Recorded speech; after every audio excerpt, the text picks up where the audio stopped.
Incentives are pervasive in every aspect of society. People are rewarded for taking certain actions and not rewarded for taking others. Workers are paid for their effort and productivity. Thank you. Salespeople are paid for their sales. Thank you. And small business owners are rewarded with profits for successful ventures. So long as these incentives are well understood by everyone, they work reasonably well. They motivate effort, performance, and social welfare.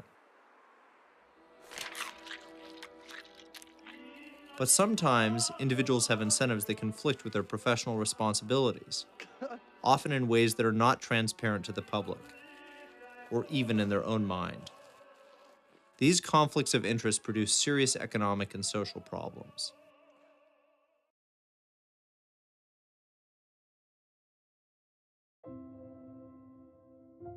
Conflict of interest has the potential to undermine the impartiality of a person due to the possibility of a clash between the person's self-interest and professional or public interest. In the field of academics, research done by professors of prestigious universities are highly vulnerable. A conflict of interest in research exists when the individual has interest in the outcome of the research that may lead to a personal advantage and that might therefore, in actuality or appearance, compromise the integrity of the research.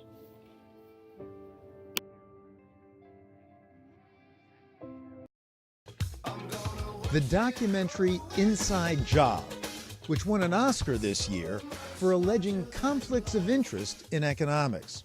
We sat down in New York recently with its director, Charles Ferguson. A major focus of the film, economists not disclosing their funding sources, right? True, but even more seriously, economists being corrupted by their funding sources, which they also don't disclose. Academic conflict of interest, as it happens, is now much in the news. It was revealed a few days ago that Monitor Group, a consulting firm founded by a Harvard Business School professor, had been paid by the Libyan government millions of dollars a year to support the public image of Libya, and had used very prominent professors to do this who did not disclose their payments by the Libyan government.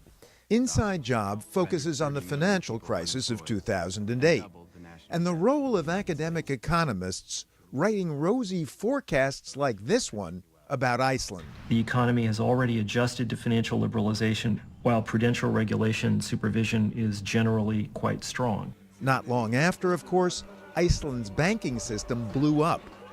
The paper was written by Columbia University economist and former Fed Governor Frederick Mishkin. How much were you paid to write it? I was paid, I think the number was, it's public information.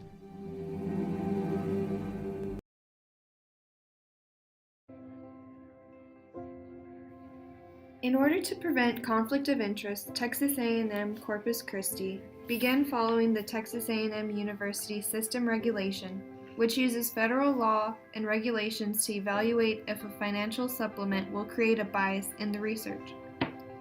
This policy is posted on our university website, and we encourage students to view it.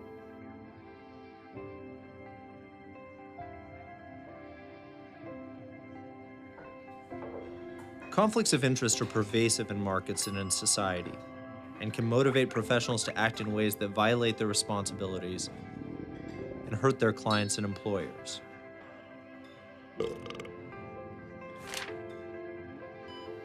Doctors, for example, may face a conflict of interest when they are paid more for some procedures than for others. Step right up.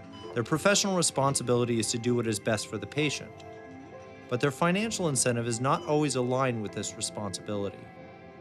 If an oncologist profits from selling chemotherapy agents to their patients, and some agents are more expensive than others, this conflict becomes a problem. Most doctors would never think of profiting in ways that hurt their patients, but some may, either consciously or subconsciously.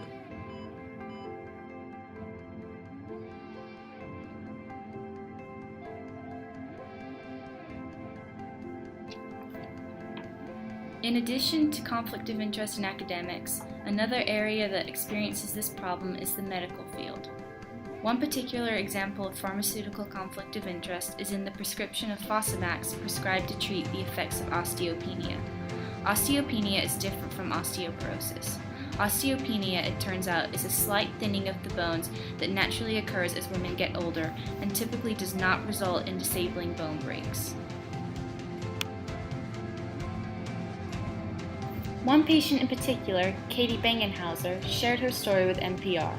After taking a health-conscious decision to get a bone scan, Bangenhauser received results that she had osteopenia and was recommended by her doctor to begin taking Fosamax.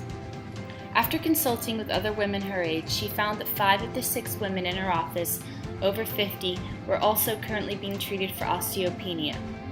Osteopenia is a relatively new diagnosis. In fact, until the 90s, very few people were familiar with the term. It was actually coined to describe the weakening of bones before signs of osteoporosis. However, weakening of bones occurs in everyone as time goes on.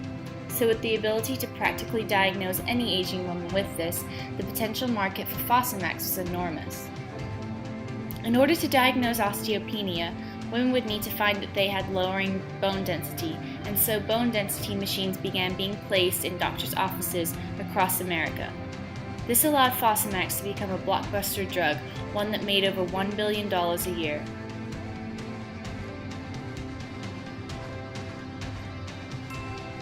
But increasingly, bone scientists say Fosamax and drugs like it are not necessarily a win for most women with osteopenia. There was no difference in the number of non-spine fractures you had, whether you took the medicine or a placebo, says Susan Ott, a professor of medicine at the University of Washington. It does make your bone density go up higher, but the number of fractures is what really matters, and that did not change. She also worries that taking these medications long-term, over 10 years or more, might actually make bones brittle and cause them to fracture. There is no denying that drug companies produce incredible drugs that can greatly relieve suffering. But one way they profit from these drugs is to extend their use to as many people as possible, which frequently means medications are used in populations with milder and milder versions of the disease, so that the risks of medicating can come to outweigh the benefits. What many do not realize is that systems are created between drug companies and doctors in order to make the most profit rather than to put the best interests of the patients first. The problem with conflict of interest is that it leads to corruption and greed. Most of the time, these conflicts of interest go unnoticed by the average citizen. The solution to this problem is an ideal offered by philosopher Kant. He says, act so that you treat humanity, whether in your own person or in that of another, ways as an end and never merely as a means.